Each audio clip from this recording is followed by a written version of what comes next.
Hey everybody, welcome to the Ronline Report.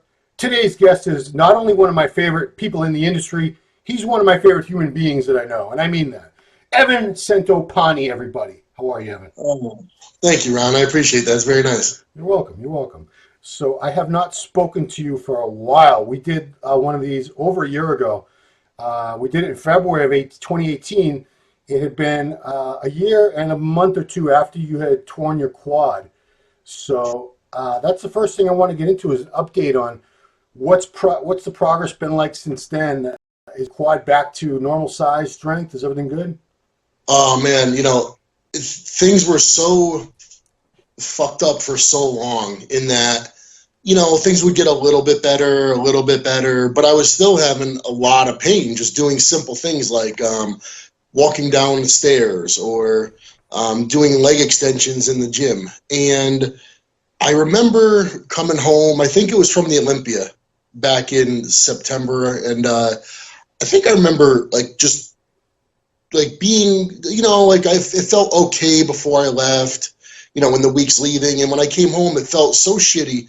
And I remember texting Branch and being like, dude, what's the deal? Like, how did your leg feel, how did your knee feel after because I he got on stage quick. He got on stage, I think, like 7 months after the injury, which is crazy. And he won the Arnold Classic. And won the Arnold, which is nuts. Branch. And I texted him and I'm like, dude, did you still have like residual pain, swelling, issues? And he was like, yeah, dude. He goes, right around 2 years is when it finally started to feel normal again. And I decided, okay, you know what? From there on, I'm going to do everything I can. I started going from deep tissue massage once a week. I started doing 2 leg sessions a week, and it was getting a lot better. But what's crazy is that, like Branch said, I hit 2 years back in February, which is, a couple months ago by now. And dude, I swear to God, it was like all of a sudden, it was like so much better. Wow. And I'm at the point now where it's not holding me back in any capacity. Like, I'm able to train it as hard as I want. It's in the size has come back so much. Yeah. It's like really almost identical to the other leg at this point. So it's really getting there. It just took forever. And I get asked all the time, are you still competing? Are you going to get back on stage? And the answer is yes. I mean, I certainly don't want to go out like that. We'll get to all that. Don't worry. We'll get to all that. That's the crux. That's the crux of this damn interview, of course. But as far as your leg training, you do everything, squats, hack squats, everything that you used to do, no problem? Yeah, my training has changed maybe a little bit. I don't know if you know who Jordan Shallow is. No. They call him the Muscle Doc. That's his name on Instagram. You actually talked about him in the last interview because he worked with Tuttle, right? Yeah. And yeah, just one thing he said. He goes, start doing Bulgarian split squats, with dumbbells. And that's been kind of a mainstay in my program since. And dude, that exercise has helped me more than anything. But I do a lot of those. I've even started putting together a small gym in my basement, and I've got a really great hack squat down there. I don't have the cage, the rack yet, but I'm waiting on that. But no, I mean, I can do everything. There's nothing I can't do. And what's really cool is that the feeling that I'm getting in my legs at this point, and the pump that I'm getting is actually better than it was prior to the injury. Wow. I think that the injury has forced me to be so much more mindful of what I'm doing and to make sure I'm really doing everything correctly. That in some ways my training is better. Now, why would you build a home gym when you have one of the greatest gyms in the country a few miles away from you? Well, wanting to kind of do like since I started doing like a second leg session each week, it kind of got me thinking, because I've trained one body part a week for pretty much my entire career. I started off, when I first started working out, training everything twice a week. And then as I got bigger and my training started getting a little bit more intense and sessions getting a little bit longer, it started to seem, not really feasible. I'm at a point now, though, where I feel like sometimes a week in between training a body part is a little bit long. So if I was able to say, okay, if I train my quads on a Wednesday, to be able to go down into my basement on a Sunday and just do like 5 or 6 really hard sets, whether it's on the hack squat, whether I'm doing regular squats, that just that little bit extra would be of benefit to me. Sure. And in my experience so far with my legs has been that, yes, it is beneficial. So I'd like to do that with some other body parts. If I train chest on a Friday, I'd like to maybe go down my basement on a Tuesday and just maybe do some sets of bench press, maybe not a full-on workout, but kind of like supplemental training. Yeah. And of course, I like the idea of having, pretty much everything I need in my basement if for whatever reason I couldn't make it to the gym, et cetera, et cetera. I mean, we do get our share of snow in this part of the world. Yes. Don't forget, Evan, you are a New Englander. Remember that. I know you're very close to New York, but you're a New Englander in Connecticut. Oh, for sure. Okay. And yeah, it's nice to have whatever you need, Right. So it's just nice to be prepared. You have not been on stage for over 3 years now. I kind of know the answer to this because I know you and I know how much you love training. But has it been any tougher at all to either train as hard or eat as well, knowing that there's no contest on the horizon? Absolutely not. For me, it's just, I think I've been doing this now for quite a while. And, I was so diligent about my training and my eating, even before I started competing. I don't, no, it doesn't really change much for me. Yeah, when it comes to, gear usage or whatever, you say, okay, there's not a show on the horizon, so I can afford to back off a little bit. But the training and the eating really stay pretty consistent. Okay. But as far as competing, have you been missing it? Do you miss prep? If you miss it, what do you miss the most about it? I don't miss actually being on stage, I can tell you that, but I love prep. I really do love a prep. Even right now, the weather's getting nicer, and I'm so tempted to just, clean everything up. And, I love the whole dieting process. I mean, I'm holding off from doing that because I'm making such good progress in size and strength at the moment. So I'm like, okay, no, don't do that. But no, I love dieting. Even in the beginning, I hated cardio. I'm even at the point now where I love doing cardio, the diet, the training, the whole thing. I really do enjoy. Yeah, so now I got to ask you. You've had basically a 3-year off season. What kind of gains have you made? I don't know if you can express it in terms of body weight, or how would you rate that? I mean, obviously you would know. It's your body. Right. I think it's safe to say that during this time, my upper body's probably improved a little bit. I definitely feel like I've got a little bit more muscle maturity at this point. My lower body, I wouldn't say it's improved. I'm really fighting to get back really to what I was, to be honest, which, putting it in words doesn't sound great because, my lower body, when I left, wasn't really my strong point. Right. But I really do believe that in the coming time, there was a point in my career where my lower body was really pretty good, and I really think I can get back to that. I don't have any doubt because my training is better at this point. It's more focused, and I really believe I could do that. Size-wise, as of a few weeks ago, I was like mid 290s, which is what I was prior to getting injured.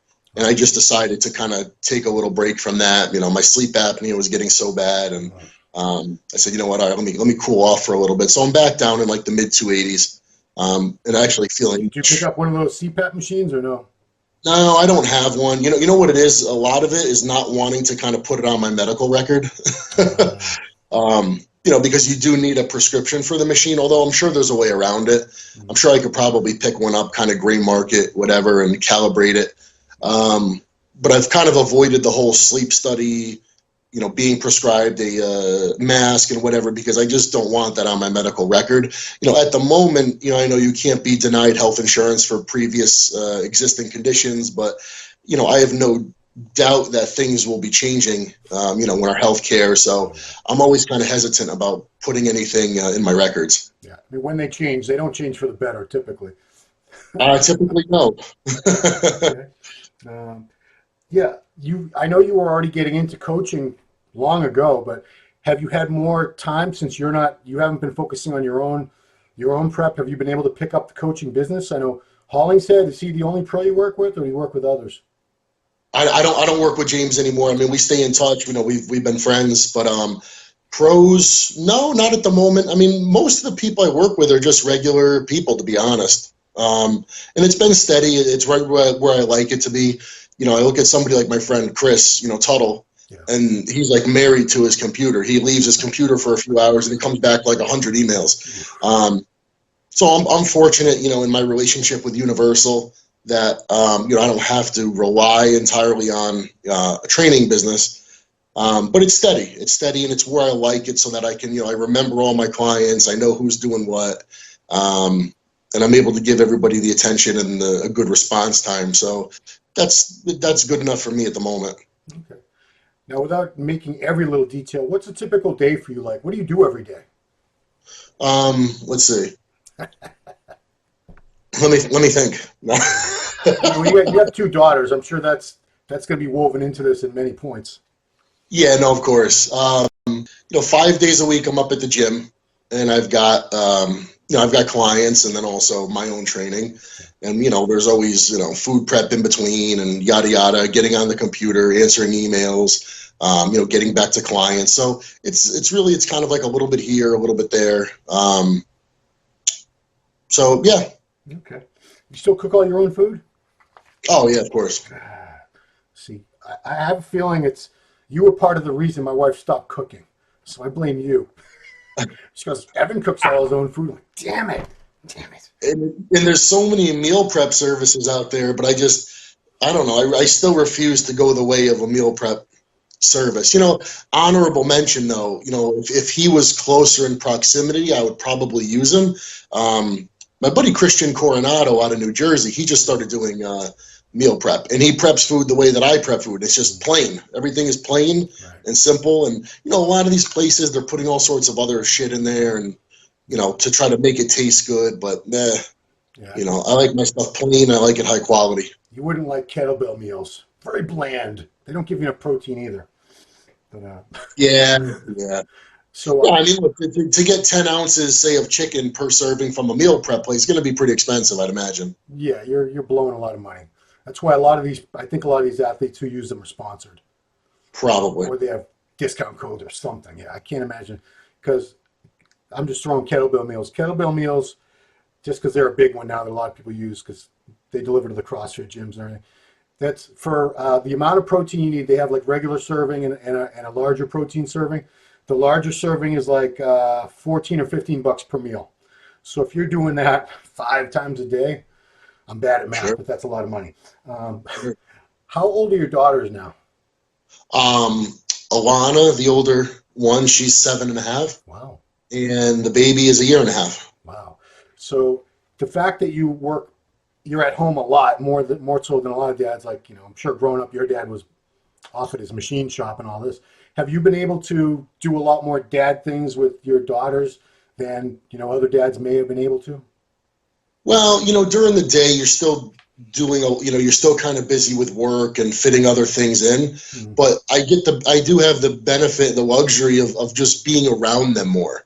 Mm-hmm. It's not like, okay, it's Tuesday afternoon, we're going to, go do something big, but I get to see them a lot, which is huge. I mean, we got to go take a couple hours the other day and go see the Easter Bunny. So yeah, and I'm really fortunate that we might not be doing big things, it might not be all the time, but I at the very least get to be around them frequently, which is awesome. Yeah, I mean, a lot of people grew up and their dad was gone all day, came home, off on the TV with his beer, and was like, "Shut up, leave me alone." So I'm sure these girls have had a different experience. That's the other thing is, you were always one of the most health conscious bodybuilders I knew, if not the most. Have you become even more so since you became a dad, and now you're looking at, I want to see grandchildren, I want to see 50 years down the road? It hit me hard when my first daughter was born, because right at the same time, I think my daughter was only, Alana was only 2 or 3 months old when my dad got diagnosed with cancer. Mm. So it was like the two things at the same time. There was this, recognition, this idea of, okay, now you're a father, number one. And number two, here's somebody, your dad, who you share a lot in common with, who has always been tough and always been healthy, never had any problems. He never drank or smoked or did drugs, anything like that. And here you're faced with the reality that even at a young age, at the time he was only, maybe 56 or something. Yep. So this idea, this concept of mortality being even more real to you. So kind of that double whammy is what I think influenced me the most. And it hasn't, I don't think it's increased or decreased since that time, but it kind of set things in motion. But you know what too? I look at the industry currently, God rest his soul, the passing of Dallas McCarver, who was incredibly young. And you say, okay, you always figured that as a bodybuilder, things might catch up to you down the road. Right. But for things to have such a tremendous impact at that young of an age, I think a lot of us kind of looked around and said, holy shit, like this is real. Something could happen.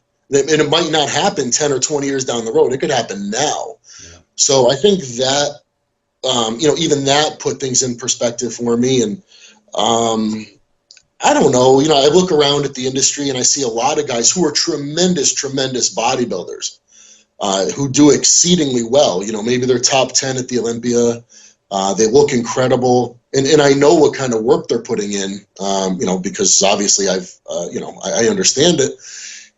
And, maybe they don't even have a major contract or something. And I say to myself, geez, I don't know if that's really worth it. And at the same time, I'm eternally grateful to be a part of a company, in Universal that, I don't know, I've been able to work with them in various capacities and maintain a career in the industry. And yes, I'd like to go back to competing at some point. But I don't know. I just feel that I've been extremely fortunate to be able to approach it the way that I have, and kind of have a balance of a lot of different factors. Can I ask how your dad Victor's doing? Yeah. He's good at the moment, and hopefully it stays that way. He going back a few years, he was like at the end. The doctor was like, oh, this is it. He was going for experimental therapy in Canada and paying out of pocket for it. And it was, just kind of like a last ditch effort to try something.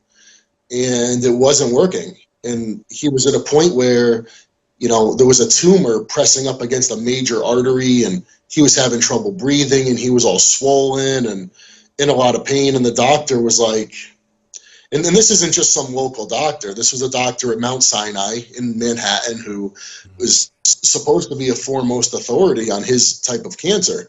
Yeah. And he said, listen, this is it. Just try to keep him comfortable for now. And we just took one more shot, and there was an immunotherapy trial at Rutgers University in New Jersey. And when we had proposed that to the doctor, he kind of just scoffed and said, nah, it doesn't work. And which is really ridiculous, considering when you don't have anything else to offer someone and there's nothing to lose, why wouldn't you try that? Exactly. Especially considering that for my father, it worked. Wow. Thank God. He went through about 1.5 years of a 2-year trial. He ended up stopping because he was having some side effects, and he had made such good progress that they said, okay,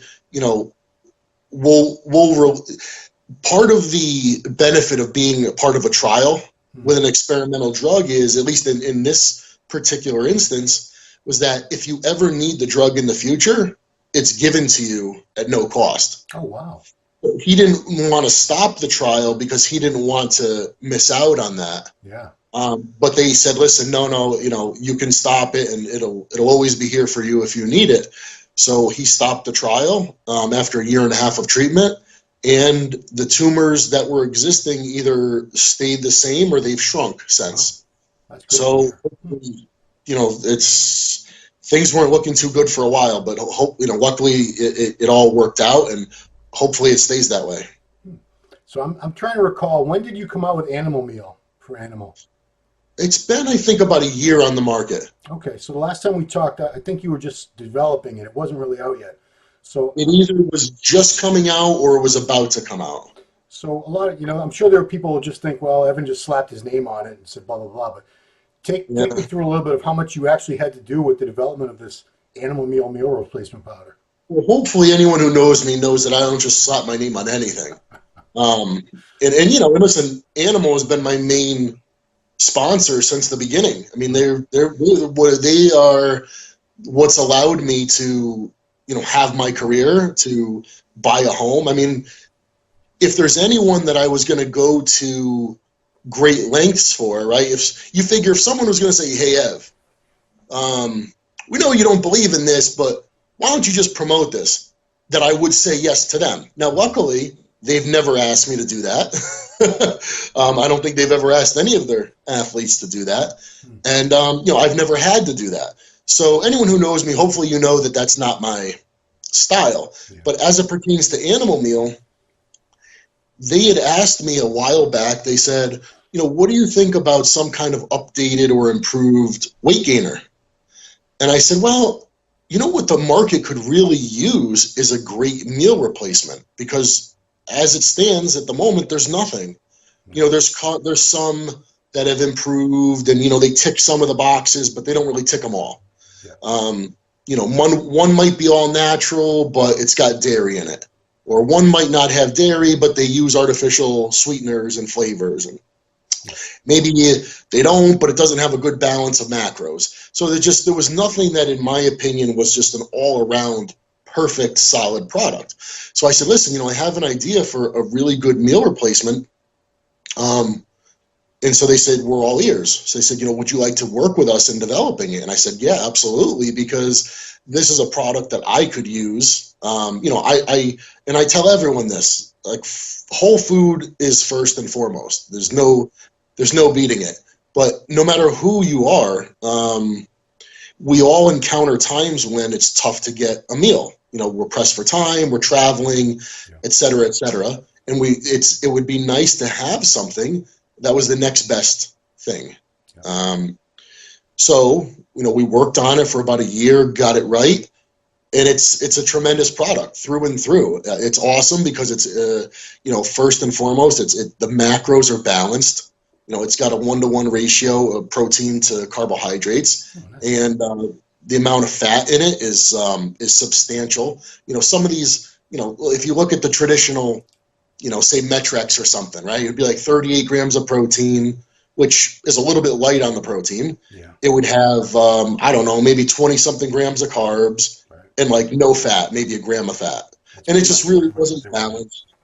Yeah, and they're all milk based. So I said, first and foremost, let's get these macros balanced. We should have a significant amount of calories coming from each of the 3 macros. Let's make it all natural. I don't think we need these artificial sweeteners and flavors. And let's make it dairy free and something that digests really well, because a lot of the stuff on the market just fucks your stomach up. And there was a lot of questions along the way, like, should we add, why don't we add dietary fiber to this? And I said, no, don't do that, because some of the products on the market, they're high fiber and they just make you fart. I'm like, I want something that digests good. And that's exactly what we got. Something that doesn't cause stomach distress. You could use it, a half an hour before a workout. Your stomach will be fine. Your blood sugar will stay steady. It doesn't take up so much room in your stomach that it would impede your eating, say in an off season. But at the same time, if you were using it and you were dieting, it does keep you steady and satisfied. So, I mean, listen, and I rarely say this, and I'm certainly not saying this to tout my, to toot my own horn, but it's a fucking great product. Everyone I know, Goon, that I train with, my buddy Goon, he loves that shit. animal meal this and animal meal that. So Yeah, and I'm sure he's taken his fair share of supplements, so he's been around. he's old like me. He goes back to Myoplex and Metrex and all that stuff. So yeah. Exactly, and and at the time, those were good products. I used those products. Yeah. Okay. So there you go, people. Animal meal by Animal. So it's the Evan Centopani signature series. All right. Well, popularity wise, most guys, if they don't compete for 3 years, it's like they've fallen off the face of the earth, unless they're really active on social media. And you used to have kind of a love-hate relationship with social media. It seems to me, because you're just popular now, if not more so than you were 3 years ago. I think more so. Did you learn to use social media as a tool and find a better way to think about it and approach it, instead of thinking, oh, I don't want to be an attention whore and posting shit every friggin' day? Well, that's exactly it, right? I mean, some people are attention whores, and they're using they're using social media with such acute intentions, right? And it's a lot of things are really what's the word? Just contemplated, really thought. Everything is so thought through, and there's an angle. Calculated is the word. That's what I was searching for. Yeah. What I've learned to do, I've actually learned to enjoy social media more, just simply by I can't do something if I'm not just to a large degree being myself. So I've learned to just put out what it is I want to put out. If it's something I find interesting and I figure, well, other people might find this interesting or whatever, I've just put it out there and have fun with it. And because I do, as you know, I mean, I was so active on the forums for so long. I do enjoy interacting with people. So it's an opportunity sometimes to just have a little bit of fun. People will make both positive and negative comments, and both are an opportunity to, just have some fun. So that's what you gotta give you credit. You have a great sense of humor. You come up with some hilarious shit, and you don't take yourself too seriously, which turns people off. You're one of the few people on the forums that never really gets hate, because people can try to shit on you, and you let it roll right off you, and you'll come back with something sarcastic or self-deprecating, and you don't say, you mother, ban this guy for me, Ron, like other guys have done in the past. I mean, sometimes people might say something really, they're saying something just really trying to be hurtful, or it's really over the line. Yeah. But that's rare. I mean, look, if somebody says, you suck or whatever, if you want me to be totally honest, when I look at a lot of the other guys that are out there, I'm not all that impressed with myself anyways. So I don't, most of the time, if someone is criticizing me, even if they're doing it in a total asshole way, and I know they're trying to be hurtful, a lot of times I'll look at what they're saying and ask myself, is it true, or do they have a point? Usually the answer is no. Well, I'm going to take that opportunity to tell people how you don't suck, because you haven't been active on the competitive scene, and there's a lot of people there's always new fans coming along. I don't think everyone realizes how much you did in kind of a brief span of time when you think about, the career. Not that your career is over, don't worry. I'm saying you had 3 pro wins. You went to the Olympia twice. You got 8th place one of those times. You went to the Arnold Classic 5 times, top 5 every single time. You were 4th, 3rd, 5th, and 8th. I'm sorry. So you were out of top 5 just once. At the 3 Arnold Classic Australias that you did, you were 3rd, 4th, and 5th. So, your competitive record, for the amount of shows you did, you're very, very consistent. And I want to go back, because you said your legs were never a strong point.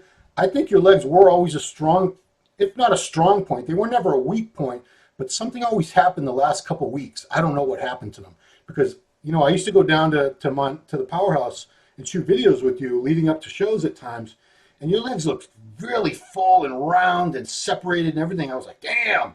And then at the show, I'd see you on stage 2 weeks later. I'd be like, oh, what happened? Yeah. So it's not that your legs were never a weak point. Maybe when you were just starting out, they were a little weaker, but by the time you were in the Arnold Classic and Olympia, they were not a weak point or a lagging. it's hard to match shoulders like this and arms like that, and somebody's this wide. It's a problem. I'm going to talk to Juan Morel tonight. Same issue that he had. When you're that wide, and that thick, and full in the upper body, Jesus, you have to have like Rami thighs to match those. So. It's tough. Yeah, well, I appreciate that. Thank you. So I just want people to know, Evan, he does not suck. He never did suck. He turned pro in his second attempt. What's interesting, and this is what I get the most of. I mean, okay, I was just at FIBO in Germany, right? Yeah. And I swear probably a solid 80% of the people who came up to me all said, "Oh, I love your YouTube nutrition videos. Or I love your cooking videos." And I think that's probably the one thing that I've become known for. And really, to be honest, it's the one thing that I need to, because every time I come home from an expo, I'm like, you know what, I need to do more of that. I need to get my ass in gear and do that, because that's what people appreciate most. And, I mean, look, I love bodybuilding. I love the competitive aspect, the competitive scene. I love seeing guys in shape, and I have a total respect for it and love being that myself. But there isn't much of an opportunity in that to, you're just another guy with big muscles in great shape. Right. But if, you can do something, and for me, the nutrition and the cooking and whatnot, I think is that thing. And that's probably a better way to be remembered, and possibly something more, more worthy of time and effort. If I can make a suggestion, you probably already thought of this. It's not like I'm a brain surgeon here, but why not do like Cooking with Evan, monetize, your own YouTube channel, obviously monetize it with commercials, once a week, twice a week at the most. You're a great cook. I mean, I've eaten a couple of your meals, man. My God, it's like a 5-star restaurant. I'm not kidding. You're a great cook, and you explain how you're doing it, what you're doing it, and you cook clean. I think it would be a huge. I'd watch it. I'd watch that shit every week. How many guys would watch that? Because there's only so much you can watch of guys screaming doing leg extensions with heavy metal in the background. It gets repetitive. I agree. I need to get my shit to be honest, I need to get my shit together, and I need to do it. You're 100% right. And you have a beautiful kitchen. Kitchen is nice. You spent a lot of money and time making that kitchen look the way it does. So just throw some lights up there and a little fork. You're good to go. Sure. All right, it has come to that time of the interview, Evan. Here we go. What are you thinking about for your next show? It doesn't. It's not super important to me, the show. I mean, probably the timing of it, and look, I always love the New York Pro because of it being, the proximity of it to me, and New York for me is really nostalgic. Being both my first amateur and my first pro shows were in New York. So New York always will have such a special place for me. And so first and foremost, I would like it to be the New York Pro. Hopefully timing wise, that all jives. But most important for me is getting back on stage when I look correct. I don't want to just force something or whatever and not come in looking right. And, it would kill me to feel like I embarrassed myself, or it's already been how long, right? So at this point, you might as well just get it right. I mean, how far off do you think you are right now? If you dieted down right now, you don't think you'd look the way you want to look?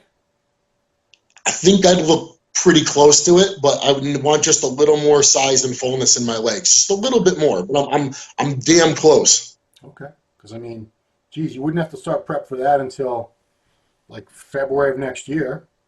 Right, and then that's kind of been the idea, is if I don't trim down this summer and I kind of keep this, keep gaining size throughout this year, then I think the New York Pro is that much more feasible. Yeah. I mean, selfishly, I wanted you to do the Arnold next year because I strongly suspect that's going to be Flex Lewis's first show back as an open, or, because he did do a couple open shows. People forget that. That's true. That'll be his comeback. And if it was your comeback, we'd have two awesome comebacks in one show. But I understand New York certainly makes sense. You've got the Arnold. If it was probably going to be any other show, it would be the Arnold is. I mean, listen, the Olympia is the Olympia because it's the Olympia. Right. competing wise, I always loved the Arnold. I mean, and then probably my competitive history reflects that. I mean, there is no better run show of that prestige. I mean, the Arnold is awesome. So if there's any other show that I would like to compete in, it would certainly be the Arnold. God willing, there would be an invite. But awesome, totally awesome. I'm pretty sure you could get an invite if you applied. Because I actually found out, I wasn't actually sure how it all worked. And things go out to people in the industry, and you give your critiques on people, and they take all that into consideration. Everybody would want you in that show. Everybody. They would want you. You would put asses in seats. You know what I mean? That's the bottom line, to sell tickets. So let's say it's New York Pro next year. Well, you're gonna do something. You can't wait. It's got to happen next year. I don't think you're going to wait any longer than that. You've worked with a few different coaches. I think you've also prepped yourself, haven't you? Yep. So would you go with a coach again, or anybody in particular, or would you do it yourself? I think I would do it myself, but if I reached a point where I didn't feel confident, I would probably lean on my friend Chris Tuttle. Okay. He's known me now for a long time. He's seen me through so many preps. Yeah. And he's incredibly intelligent and level-headed, and probably if I was going to seek out advice, I'd probably lean on him. Okay. I mean, he does have quite a booming business, and you don't build a reputation in business like that by being a dope. So. Right. Which isn't to say, would I maybe, or maybe could it be Chris? I loved working with Chris. He was awesome. So, I don't know. I shouldn't say for certain, but I guess mentally where I'm at now, I'd like to give it a shot myself. Okay. I mean, Dorian, I'm going to harken back to the old guys, but Sean, Kevin, Dorian, those guys didn't need coaches. I don't think you need a coach. I think you're one of the brightest people, one of the brightest minds in bodybuilding. Absolutely. But that being said, I know toward the end, everybody has a tendency to self-destruct, no matter how smart you are. And sometimes being smart can work against you. Phil Viz being a prime example of that. Sometimes he's so brilliant, he knows too much, and he starts getting crazy at the end and blows it, or at least he has a history of doing that. But he's been working with James Hollingshead. That's right. I should have known that because I see his name all the time. But they've been doing good things together. So I guess my final question for you is, as far as competing, if you never competed again, would you be upset, or do you feel like you do have unfinished business that you got out of it too young because of an injury? I mean, do you feel like you really need to get back there for your own personal satisfaction? Yeah, I mean, I don't think it's something I need to do career-wise, but just between me and myself, I do feel the way things ended was not. It's just not how. I mean, when I got injured, I was 15 weeks away from the New York Pro, and that was my plan. And I just I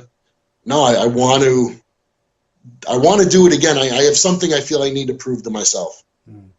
And how old are you now? 37? I just turned 37 last week. Yep. Okay, so you were 35 when you hurt your quad? When you tore your quad? Yeah, in 2016, I think it happened? 17. Or 17? Yeah. 17, yeah. Okay, so I mean, that's very, very young to be retired. So you got to get back. Yeah, no, I mean, I still feel that I have more to give. And also, another thing to consider, I mean, because like Lev Roney, his comebacks were for the fans. That's what he always harped on is, he didn't necessarily need to come back, but there were so many people that were really asking and, please, Kevin, please come back. And how much of that do you get? You must get a lot of that. I get it asked a lot, but and I hope this doesn't sound like a jerk saying it, but I would never come back. Just bodybuilding is never something I did for anybody else other than myself. Yeah. And that hasn't changed. And it probably never will change. Right. It has to be something I want for me. And then maybe that sounds really selfish or it so much goes into, competing with the prep and everything involved. It's tough. It's tough on the body. It's tough on relationships. And the fans don't really know anything. They don't know about that. All they see is, I love seeing this guy compete. He's my hero. I want to see him compete. They would like to see these guys compete forever till they were 50, 60, 70 years old. And they'd expect them to keep looking the same too. A lot of them, because they just don't understand. let me say, I mean, obviously, I'm incredibly thankful and incredibly grateful and flattered that anyone would want to see me anyplace, right? You know, when I was at FIBO, somebody asked me, you know, how does it feel, you know, to have all these people come up to you? And I said, you know, I never really stopped feeling the same way. And that's that I'm kind of surprised that, you know, that many people want to come and, you know, see me or whatever. And I guess I never got used to it, so to speak. Well, you know, some people change with a little bit of money, a little bit of fame, a little bit of, you know, contest titles to their credit, and you're the same. How old were you in 2006 when I met you? Like 20, 25, 24? You're the same exact person. You're smarter, you're a little more mature now, obviously, but you're the same person that I met back then. There's a lot of guys I met years ago. They're not the same people anymore. They've changed. Right. So Evan's the best, everybody. Evan's the best. So just gotta say that. All right. What is your Instagram one last time for everybody? It's just Evan Centopani. Easy enough. Yes, doing very well on that. I check that out frequently for jokes and parodies and all kinds of stuff. That's it. That's all I have for you, Evan. I appreciate it so much. You are, I say this with all sincerity, you're one of my favorite people in the business. I wish you the greatest success with your family, with your career, everything. You know, you deserve it. You're a good person.